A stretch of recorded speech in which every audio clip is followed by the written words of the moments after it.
glorious and terrible history of conquest, one name towers above all others. One warrior, one king, one legend. Alexander the Great. Never in all the world was there another like him. Born of a ruthless mother. He believed that she was a consort of some higher being. Educated by a brilliant philosopher. One of the most influential thinkers in the world, Aristotle. Driven by a domineering father. They swiftly drew their swords. Then the blood really flowed. A Macedonian warrior at 14. A general at 18. King at 20. Commanding 40,000 troops, hungry for total war. Leaving a grand legacy and a controversial history that endure to this day.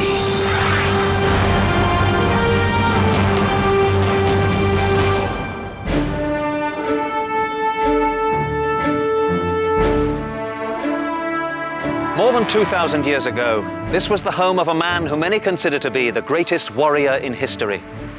We are in northern Greece, at the remains of the ancient city of Pella, where once stood the palace of King Philip II of Macedon, the father of Alexander the Great.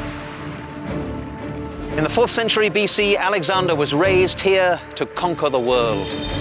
We are going to explore the journey of those conquests, which spanned 12 years, 22,000 miles, and cover the territories of what are now Greece, Turkey, Lebanon, Egypt, Iran, Iraq, Afghanistan, and Pakistan. We're going to examine the complex personality of a man who may have considered himself to be a god, and yet who died a mere mortal at the age of 32.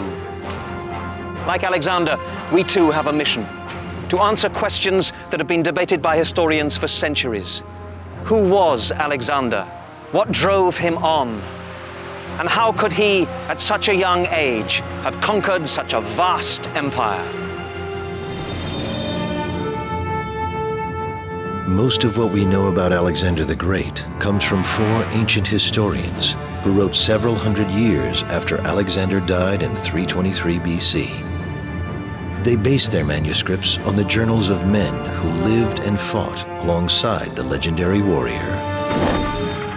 The historians include Arrian, a Greek author and statesman, Diodorus of Sicily, Curtius Rufus of Rome, and the Greek philosopher Plutarch, the only writer to document Alexander's boyhood and devote considerable time to analyzing his character.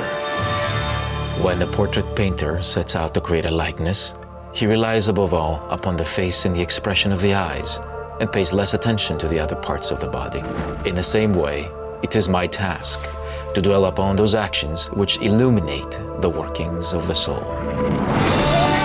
And so we begin the astonishing tale of one man whose short life of 32 years gave him historic immortality.